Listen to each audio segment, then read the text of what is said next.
Alors bonjour les élèves. Aujourd'hui on va voir une nouvelle leçon de l'orthographe sur le titre Les homonymes. Et on va essayer de réaliser deux objectifs essentiels. Alors le premier, il s'agit d'écrire correctement les homonymes. On doit apprendre comment écrire correctement les homonymes. Et après, on doit essayer d'utiliser correctement les homonymes selon le contexte et selon le sens de la phrase. Alors avant de commencer, avant de poser la question et d'expliquer qu'est-ce que ça veut dire les homonymes, c'est quoi les homonymes, avant de poser cette question, je vous invite de prendre votre livre, livre bien sûr, le français pratique, page 140, et vous suivez avec moi la lecture du texte que vous avez au... Alors voilà le texte, je vais essayer de lire le texte, vous suivez avec moi. Alors, lorsqu'on se lave, on devient aimable parce que les gens ont toujours aimé les personnes propres et présentables. Ce geste si simple donne plus de valeur. La propreté, qui a plusieurs avantages, consiste à se laver les mains et à brosser ses dents plusieurs fois par jour, à se doucher souvent et à porter des vêtements toujours propres. C'est obligatoire. Ces habitudes sont des moyens qui permettent à la personne de s'intégrer dans son entourage. Alors voilà le texte. On a quelques questions en bas. La première question, je cite deux avantages de l'hygiène. Alors, quels sont les deux bienfaits de l'hygiène et de la propreté? Qu'est-ce que nous donne la propreté? Qu'est-ce que nous favorise la propreté et l'hygiène? La deuxième question, je cite deux parties du corps à bien nettoyer. Alors, dans le texte, il parle de quelques parties qu'il faut les nettoyer. Alors, vous cherchez quelles sont les deux principales parties du corps qu'il faut nettoyer. Et la troisième question, je découvre dans le texte le mot qui se prononce de la même manière, mais de la même manière que ce et en. Alors il y a ici dans le texte les mots qui se prononcent de la même façon, de la même manière, mais ils ne s'écrivent pas de la même façon. Donc vous les cherchez ici, il y a ce et en, il y a ici des mots qui se prononcent de la même manière que ce et en. Et la dernière question, comment appelle-t-on les mots qui se prononcent de la même manière? D'accord? Alors, je vous donne un peu de temps pour réfléchir un peu et essayer de répondre à ces questions. Bien sûr, vous pouvez mettre la vidéo en pause avant de continuer l'écoute.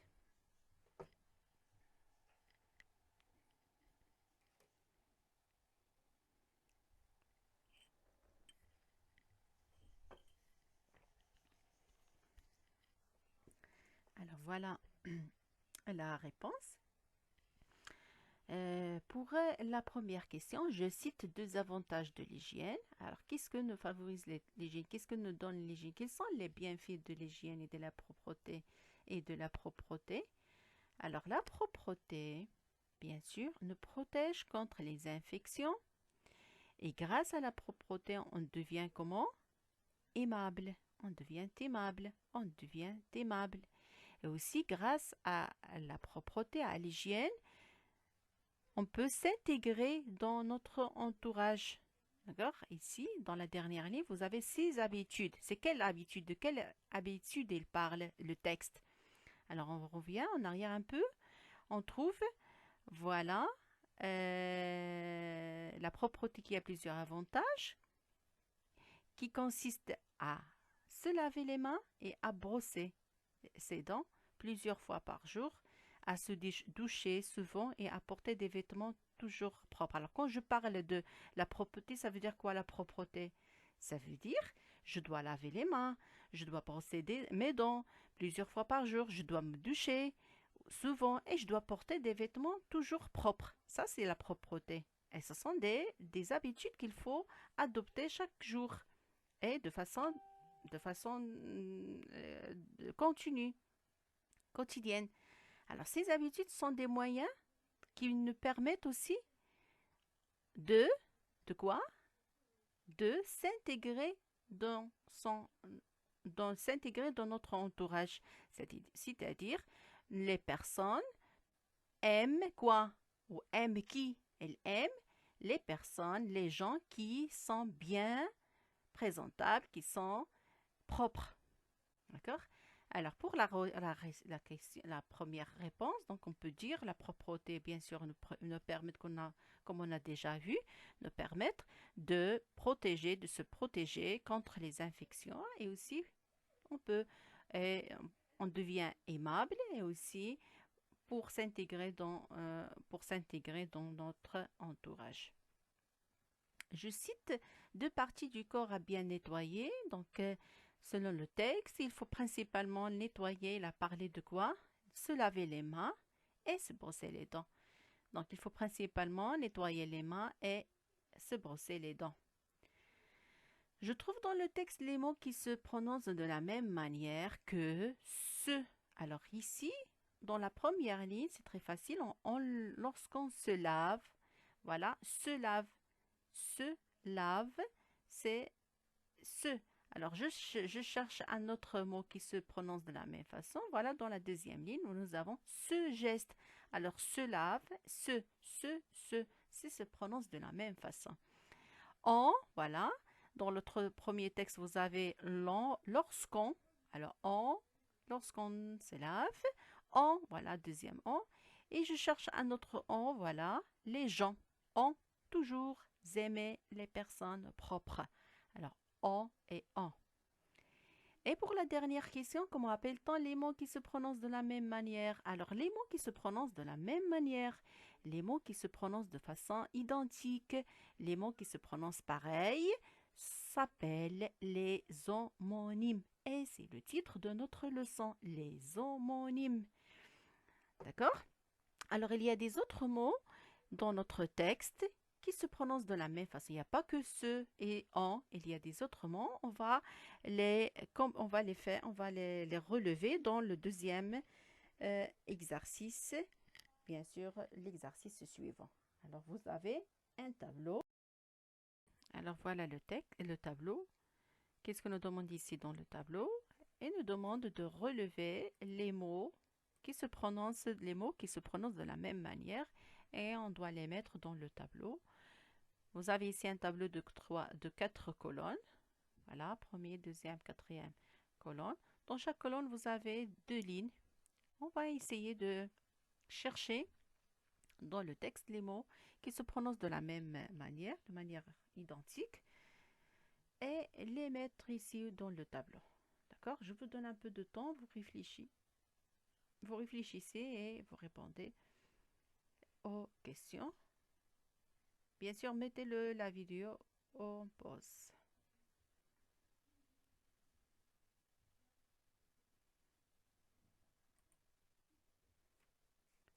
Et voilà, la réponse. On a ce et ce et ce. Donc ici, se lave, ce geste, on a déjà vu ici dans la question 3. Vous avez ici en et en, c'est la même chose. En devient. Et vous avez ici les gens ont toujours aimé, donc en. Nous avons son et sans. Alors, sans, voilà, sans. Ses habitudes sont des moyens. Ici, on a dans son entourage. Alors, sans avec ON et sans avec ONT. Ça, c'est l'adjectif possessif et ça, c'est le verbe être. Et nous avons ici c'est et c'est. Ce sont des 3 mots qui se prononcent de la même manière, mais bien sûr, ils s'écrivent de manière différente. Et bien sûr, ils n'ont pas le même sens. C'est, on a ses habitudes, voilà, c'est la première, ses habitudes. On a ici c'est obligatoire, voilà, c'est la deuxième. On a ici ses dents, et à brosser ses dents. Alors, on a c'est et c'est et c'est. D'accord? Bien, alors voyons ensemble quelques exemples des homonymes. Alors, je vais vous donner quelques exemples pour bien assimiler, pour bien maîtriser. C'est quoi les homonymes? Voilà, je vais vous donner, on va voir ensemble quelques exemples. Les homonymes. Alors, regardez ici, on a deux mots. Une encre, c'est ce qu'on utilise dans le bateau, et de l'encre dans le stylo, alors avec lequel on l'écrit, de l'encre, qui se prononce de la même façon, mais ils ne veulent pas dire la même chose. Un avocat, c'est un fruit, avocat, est un avocat. D'accord? Mais je vais vous donner ici une autre information. Regardez ici, avocat, et avocat, c'est s'écrit de la même façon et se prononce de la même façon, mais ils ont un sens différent. Ils ne veulent pas dire la même chose. Ce sont des mots identiques par la prononciation et identiques par l'écriture, mais ils n'ont pas la même signification. Alors, comment on appelle ça? On appelle les homographes. Qu'est-ce que ça veut dire les homographes? Ce sont aussi des mots qui se prononcent de la même façon et s'écrivent de la même façon, mais ils ont un sens différent. D'accord? Regarde ici. Mars. Mars aussi, c'est un homographe. Planète Mars et le mois Mars. S'écrit de la même façon, mais ils ont un sens différent. Ça s'écrit pareil et ils ont un sens différent. Un autre exemple, le maire, la mer, c'est la maman, et la mer, la plage, la mer. Le maire avec AI, mer avec accent grave et mer avec ER à la fin. D'accord? Un autre exemple, fruit, une mûre et un mur avec accent circonflexe et E à la fin et un mur. Un pain, l'arbre, un pain avec IN et un pain, ce qu'on mange, c'est avec AIN. Un point et un point. Quand je termine la phrase, je mets un point à la fin. Et quand je mets comme ça, la main, comme ça, on dit c'est un point. Un porc, c'est un animal. Et où il y a des bateaux, on l'appelle un port. Avec C à la fin et ici avec un T à la fin. Par exemple, le ver de terre. D'accord?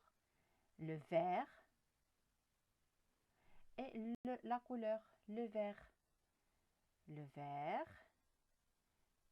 c'est un insecte, un animal, un insecte. Le verre, je bois de l'eau dans un verre. Le vert, c'est la couleur. Une reine, un reine, et il y a une ville qui s'appelle Rennes. Une reine, un reine, qu'est-ce qu'il a ici? Une couronne, d'accord? Un reine, c'est un animal, et Rennes, c'est une ville. Ils se prononcent de la même façon, mais s'écrivent de façon différente. Et ce sont des... Voilà. Il y a des autres exemples. Les voilà. Alors, on a C, C, C, C, C et C. Mais est-ce qu'ils ont le même sens? Est-ce qu'ils veulent dire la même chose? Bien sûr que non. Alors, c'est un adjectif possessif. C'est un adjectif possessif. Ses affaires. Alors, ramasser, les élèves ramassent ses affaires. Cet élève ramasse ses affaires. Ses crayons. D'accord? Ses crayons, ses stylos, etc. Ses frères, C'est un adjectif possessif. Mon frère, mes frères, tes frères et ses frères. Mes affaires, tes affaires, ses affaires. Donc, c'est un adjectif possessif. C'est, avec accent, avec apostrophe et est, ça c'est le verbe être. Avec s, donc il s'agit d'un verbe pronominal au passé composé. Par exemple, se brosser, que je vais conjuguer le verbe se brosser au passé composé. Je dois écrire je me suis brossé, tu t'es brossé, il s'est brossé, elle s'est brossée. Donc c'est un adjectif, c'est le verbe pronominal. C'est avec AIS, c'est le verbe savoir. Je sais, tu sais, il sait. Je sais et il sait. Ça, c'est les deux. Avec AIS et AIT, ce sont des verbes. C'est le verbe savoir. Ici, avec le pronom, avec le sujet je. Et avec T, lorsqu'on a le sujet il. On a c'est. C'est toujours et souvent au début de la phrase. C'est Lia qui a gagné. C'est le professeur qui explique la leçon. C'est le joueur qui a marqué le but. C'est la maman qui a préparé un gâteau, etc. Et vous avez ici c'est un adjectif démonstratif. C'est un adjectif démonstratif. Ce garçon, ces garçons. Donc, regarde ici, quand je vais montrer quelqu'un, je montre quelqu'un, je dis ce garçon. Mais lorsqu'on a le pluriel, on dit ces garçons. D'accord? Voilà un autre exemple. Je choisis un autre exemple. Le voilà. Qu'est-ce qu'on a ici? On a le verre qui a la couleur vert. Qu'est-ce qu'il fait? Boit dans un verre. Alors, le verre, le petit ver de terre, ça c'est un insecte, le petit ver de terre, vert, boit dans un verre. Alors, le petit ver de terre, ça c'est le ver, c'est un insecte qu'on trouve dans la terre. Petit ver, le petit ver vert qui a la couleur vert, qu'est-ce qu'il fait? Boit dans un verre. D'accord? Un autre exemple. Donc, un autre exemple. Que fait cette fille? Elle regarde où? Bravo. Lia se regarde dans la glace. Mais qu'est-ce qu'il fait en se regardant dans la glace? Qu'est-ce qu'il fait? Lia se regarde dans la glace en mangeant quoi? En mangeant de la glace au chocolat. Alors, glace et glace. Ça, c'est glace. La glace au chocolat. Et il ou elle se regarde dans la glace. Il voit, il regarde dans la glace, il se regarde dans la glace. Alors, Lia se regarde dans la glace en mangeant de la glace au chocolat. D'accord? Et voilà ces exemples. Alors, qu'est-ce qu'on a? Alors, c'est quoi les homonymes? Alors, les homonymes, ce sont des mots qui se prononcent de la même manière, mais peuvent s'écrire de manière différente. Ils n'ont pas le même sens. Et ils n'ont pas le même sens. Ils ont un sens différent. Ils ne veulent pas dire la même chose. Donc, je répète, les homonymes, ce sont des mots qui se prononcent de la même manière, mais peuvent s'écrire de manière différente. Mais on a vu des exemples dans lesquels le mot s'écrit de la même façon. Les deux mots s'écrivent de la même façon. et se prononcent de la même façon. Donc on peut avoir des homonymes qui s'écrivent de la même façon et se prononcent de la même façon. Voilà. Maintenant, on va passer aux exercices. Les exercices. Premier exercice. Mets le mot convenable à sa place. Alors, vous avez tricot et bleu. Est-ce que je dis ce tricot avec C ou ce tricot avec S? Donc, tricot, le voilà. Il a beaucoup de livres. Il a beaucoup de livres. Est-ce que je vais écrire A sans accent ou A avec accent? Troisième phrase. Son histoire est passionnante. Son histoire est passionnante. Est-ce que je dois écrire son avec ONT ou ONT, ONT ou ON? Et la dernière phrase. Parle en français en classe. Qu'est-ce que je dois écrire? On parle ou on parle? ON ou ONT?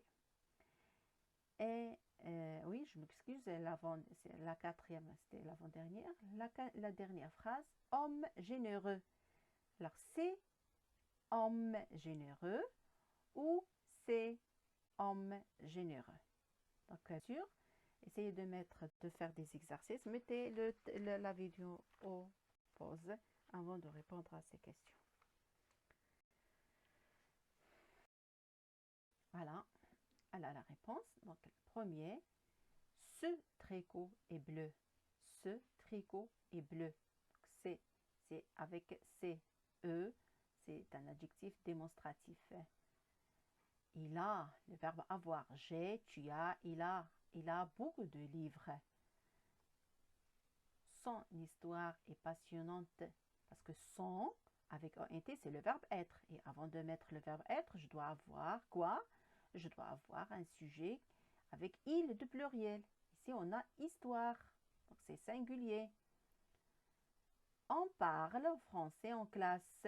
Alors, on doit utiliser en parce que ENT, il s'agit d'un verbe, le verbe avoir, à la troisième personne de pluriel.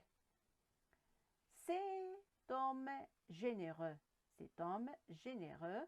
Donc, c'est présentatif qui commence toujours, souvent, comme j'ai dit, souvent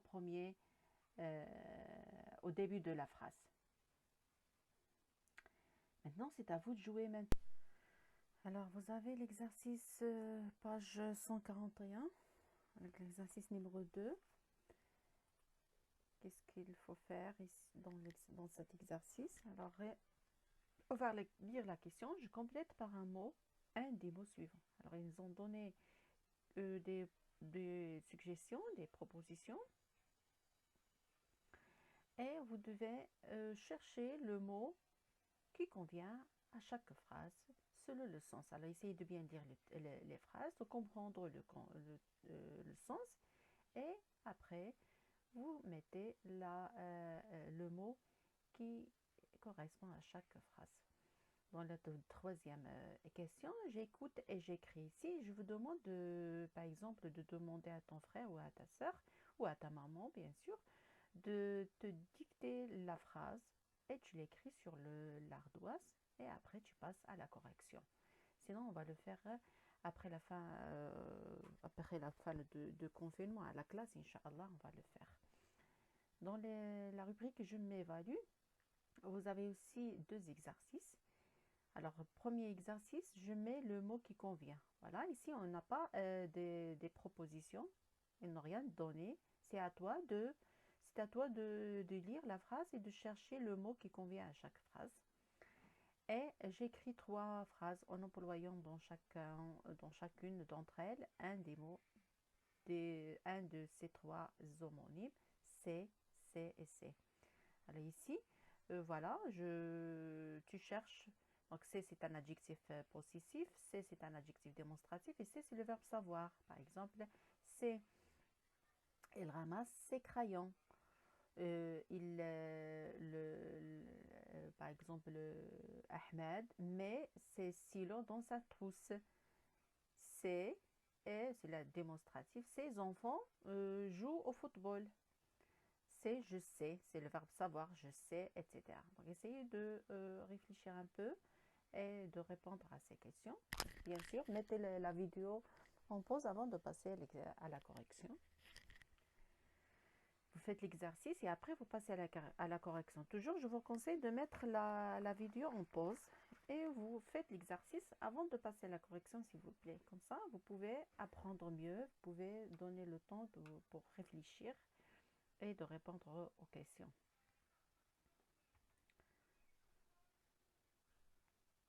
Et voilà, voilà la réponse.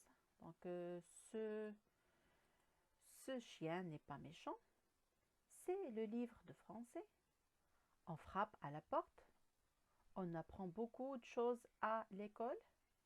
Ses parents habitent où Jean. Pour la première activité, dans la rubrique je m'évalue, je mets le mot qui convient. Alors, ils sont enchantés de la réussite du projet. Elle range ses livres. C'est le professeur qui lui a demandé. Afao et Sarah sont de bons amis. Que se passe-t-il? Bravo, on vous applaudit parce que vous avez bien fait. Et je vous donne donc pour l'exercice, vous êtes libre de construire les phrases en employant ces trois mots ou ces trois homonymes. Et voilà, c'est la fin de la leçon. À bientôt dans une autre leçon, Inch'Allah.